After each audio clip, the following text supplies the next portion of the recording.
자, 스튜디오에 식품 애널리스트 모셨고요. 메리츠증권증권 리서치센터 음식료 담당 애널리스트입니다. 김정욱 연구원과 함께하죠. 어서 오십시오. 안녕하세요. 네. 자, 음식료 담배? 담배는 아니죠? 담배까지 포함된 담배 KTNG. KTNG. 네. 네. 담배라고 돼 있어서. 네. 자, 이제 가보죠. 최근에 이제 유가 얘기가 지금 뭐 거의 전쟁 수준이잖아요. 네. 산육들끼리 자존심의 대결로 죽자사자로 끝까지 가보자인데 네. 그걸 넘어가고 커머더티로 들어가 보니까 이 농산물도 은근히 네. 조금 이슈가 있는 것 같아요. 이제 이게 자칫 잘못하면은 이제 그 교육이 잠깐 뭐 코로나19 때문에 좀 원활치 않을 경우에 식량에 대해서는 과연 어떨까? 물론 지금 당장에 이제 우리 그런 얘기들을 안 하고 오히려 뭐 일본 같은 경우는 이제 뭐 쌀을 사재기 한다든지 생필품 또 음식료 이렇긴 하긴 합니다만 자, 음식료가 그래서 좀 관심을 받을 것 같은데 자, 하나씩 풀어볼까요? 자, 음식료 소비는 어떨까요? 지금 업종 타격은 제한적인가요? 외식에 비해서는 뭐 이렇게 집에서 소비하는 거 요즘 주말에 너무 많이 먹어갖고 자꾸 이게 배를 가리게 되는데 네. 좋은 건 아니죠. 네, 음식료 식품 소비 좀 말씀을 드릴게요. 뭐 투자자분 다 아시다시피 음식료 제품들은 필수 소비재입니다. 네, 경기 소비재라고 한다면 의류 쪽이 있겠고요. 네. 필수 사치재는 뭐 화장품 등이 있겠죠. 음식료는 필수 소비재이기 때문에 소비 자체는 매우 안정적입니다. 그만큼 성장의 여력도 제한적이지만 하방도 제한적이라는 얘기가 좀 되겠죠.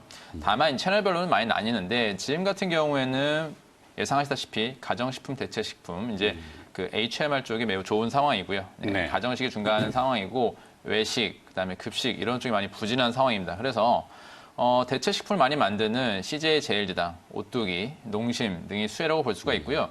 좀 특이하게 중국 쪽에서는 오리온도 수혜를 좀 보고 있습니다. 이번에 중국에서 먼저 코로나 이슈 사태를 겪으면서 소비자분들이 식품의 대체 성격으로 파이나 비스킷 등이 부각이 되면서 네. 오리온의 제품들도 매출이 많이 증가를 했거든요. 그래서 2월달, 3월달 지금 가동률을 올려가고 있는데 그런 부분도 이번 코로나 사태로 알게 된 좀 기회의 요인이라고 보고 있고요. 외식 같은 경우에는 매출액이 적어도 한 20%, 30% 이상 좀 타격을 받았을 걸로 보고 있고요. 더불어서 지금 급식은 거의 제로에 가깝기 때문에 외식, 급식과 관련된 CJ 프레시웨이, 신세계푸드, 현대그린푸드 그리고 일부 사업이 포함되어 있는 이제 동원 F&B 등이 좀 영향을 받을 거다라고 좀 보고 있습니다. 네.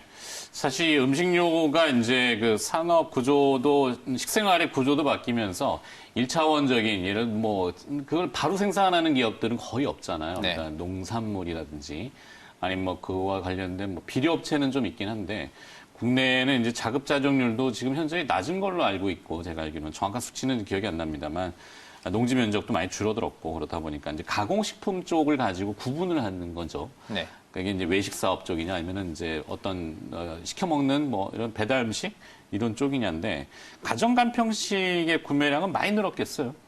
네, 맞습니다. 이제 기존의 성장률이었던 20% 성장세를 여전히 좀 이어가고 있을 걸로 보고 있고요. 사실은 올해부터는 HMR이 그동안 고성장을 이어왔기 때문에 그로스 레이트 자체가 좀 떨어질 걸로 기대를 했었는데 코로나 이슈가 생기면서 다시 20% 이상의 성장률을 이어갈 거다라고 보고 있고요. 다만 여전히 좀 변화 요인은 있습니다. 채널적인 다변화인데요. 이전에도 방송에 나와서 말씀드린 것처럼 식품산업 3.0 그러니까 이제 HMR뿐만이 아니라 배달 음식 그리고 중소 브랜드가 만들어낸 이제 프리미엄 뭐 밀키트라든지 또는 가정간편식 이런 제품들로 다변화되고 있기 때문에 이 모든 매출 성장이 대형 식품업체들의 수혜만은 아닐 거다 하지만 어쨌든 예전보다 지금 파이가 늘어나는 상황은 더 커졌기 때문에 HMR 쪽에서의 CJ 제일제당, 오뚜기 그다음에 이제 이 두 업체 모두 좀 수혜를 받을 수 있는 상황이다라고 좀 보고는 있습니다. 네. 네. 자, 거기에 이제 또 계약이 연기된다 그러면 와, 난리겠네요. 집마다 애들 그 걷어먹이려면은 거기에 이제 삼시세끼 신랑들까지 붙어가지고 저희 집사람도 계속 막 뭐라 하던데 혼자 숨어서 먹고 막 그래요. 살이 자꾸 찌는데 자 어떨까요? 이게 뭐 웃자고 한 얘기는 아니지만 뭐 신선식품 온라인 구매 증가도 중요한 변화겠네요. 네, 맞습니다. 마켓컬리 같은 경우 기존에 한 400에서 600억 정도 월 매출을 기록하던 부분이 이제 월 거래액 1000억대까지 올라왔고요. 네, 이번에 큰 폭으로 증가한 모습 볼 수가 있고요. 특히 이제 신선식품, 가공식품 가리지 않고 식품 쪽에서의 큰 증가세를 좀 보이고 있습니다. 그래서 온라인 쪽의 채널이 이제 마켓컬리, 뭐 더반찬, 오아시스 같은 새로운 플랫폼들이 더 부각을 받을 걸로 보고 있고요. 이 업체들이 이제 성공할 수 있는, 성장할 수 있는 또 배경에는 중소식품 브랜드들이 있습니다. 기존에는 이제 중소식품 브랜드들이 OEM으로 대부분 좀 대기업에 납품하는 형태로 성장을 해왔다면 대기업 업체들이 지난해에 걸쳐서 대량의 이제 식품 공장 투자를 많이 진행했습니다. CJ 제일제당이 5,400억 정도 투자를 했고요. 롯데푸드가 1,000억대 투자를 했고 이하 업체들도 1,000억을 하회하는 규모의 투자가 대부분 이어졌기 때문에 OEM 업체들이 매출처를 좀 잃은 상황. 이때 눈을 돌린 게 이제 온라인 플랫폼들이고요. 자체 브랜드를 개발해서 온라인 시장을 뛰어들고 있습니다. 그렇기 때문에 시장이 커진다는 부분은 긍정적이지만 여전히 경쟁은 계속 치열화가 될 거다라고 좀 보고 있습니다. 예. 네. 자, 그러면은 이제 또 대장주, 식품업체의 대장이라고 한다면은 이제 언뜻 이제 CJ 제일제당 많이 얘기들 하시는데요.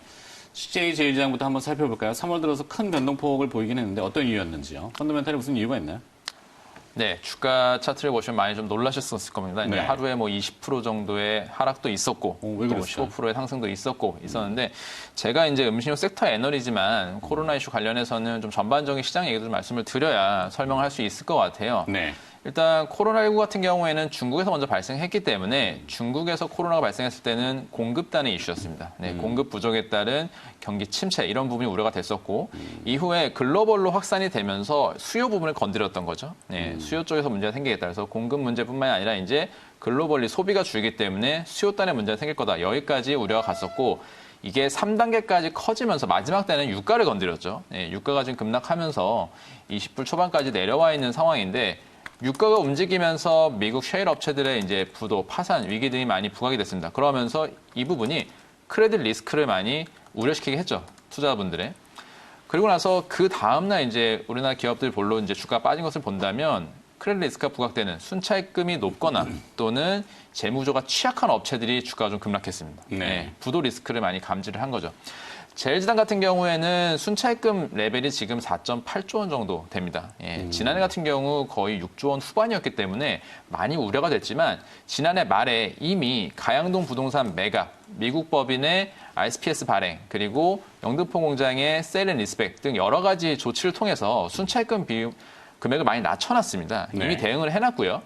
그리고 신용평가사에서 요구했던 순차익금 대비 EBITDA 비율을 5배 밑으로 낮춰놨기 때문에 올해 신용등급 하락에 대한 리스크도 줄어든 상황입니다. 하지만 투자자분들이 봤을 때 퀀트적으로 돌린다면은 작년 숫자를 기준으로 재무 구조를 보기 때문에 그 상황에서 걸렸던 거죠. 크레딧 리스크가. 그래서 더불어 이제 CJ 그룹사 전반에 대한 크레딧 리스크가 부각됐었기 때문에 주가 하락으로 CGV 좀 같은 경우는 또 안 좋았고. 이어졌던 거죠. 네. 예. 그래서 그런 부분들이 조금 단숨에 좀 되돌리면 됐습니다. 어쨌든 국내에서도 양적 완화 비슷한 정책이 나왔고 미국에서도 무제한 양적 완화 나오면서 기업에 대한 도산 우려가 많이 좀 제한되어 있기 때문에 지금은 일단은 뭐 부도 리스크 관련, 크레딧 리스크 관련해서 조금 더 안심하고 보셔도 될 것 같고요. 이제는 실적인데 그렇다면 실적은 어떠냐? 앞서 말씀드린 것처럼 판매는 좋습니다. HMR 쪽 판매, 즉석밥, 국탕찌개, 가공식품, 냉동식품 판매는 좋은 상황이고요. 더불어서 제일제당이 인수했던 쉬안스 같은 경우 미국의 가공식품 업체인데 네. 지금 주문량이 평소에 2배 이상 몰려들고 있습니다. 미국도 마찬가지로 대형마트를 중심으로 사재가 이어지기 때문인 거죠. 그래서 식품 쪽의 성장, 매출 수익성은 전혀 문제가 없고요. 지금 판촉도 제한된 상황이기 때문에 역시 비용 절감 효과도 좀 발휘할 수가 있습니다. 다만 문제인 점은 제일제당도 약 한 30% 정도의 비중이 B2B, 외식과 뭐 급식 이런 이제 기업형 매출이 나가기 때문에 이쪽은 타격이 불가피하고요. 상쇄되기 때문에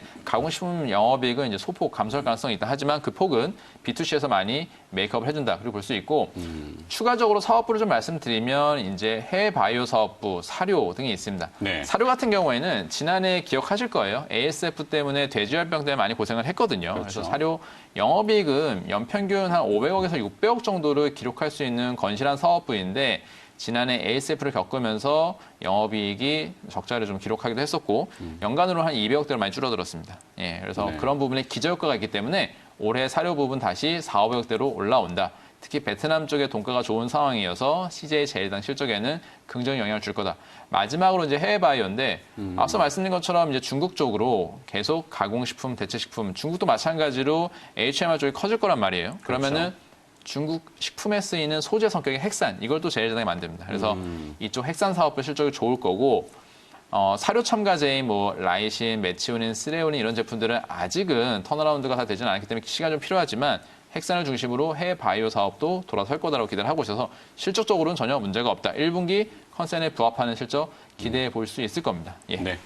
자, CJ 그룹사 내부에 약간 문제하고 그다음에 글로벌리하게 이제 크레딧 리스크 때문에 주가가 한번 휘었지만 본질은 변한 게 없고 오히려 좋아지고 있다. 네. 이게 낫군요. 네.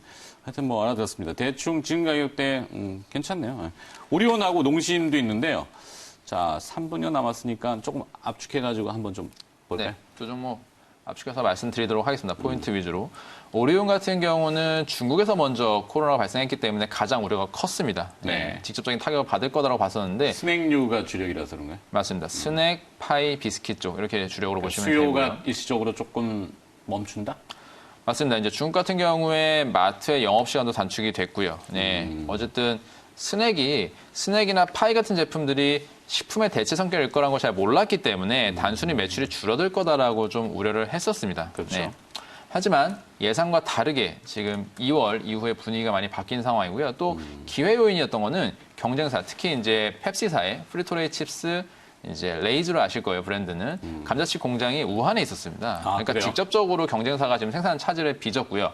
또 왕왕이나 달리, 팅이 같은 로컬 업체들은 주력 채널이 TT 채널, 그러니까 전통적인 슈퍼마켓이었습니다. 근데 이쪽 같은 경우는 영업이 아예 중단되는 사태도 겪었거든요. 그래서 네. 채널 측면이나 생산 측면이나 오리온이 경쟁사보다 피해가 적었다. 그래서 오히려 사드 때와 반대로 점유율을 키울 수 있는 기회를 쓰고 있기 때문에 오리온은 1분기 실적, 또 2분기까지 실적의 성장을 기대해 볼 수 있다고 보고 있습니다. 네. 네.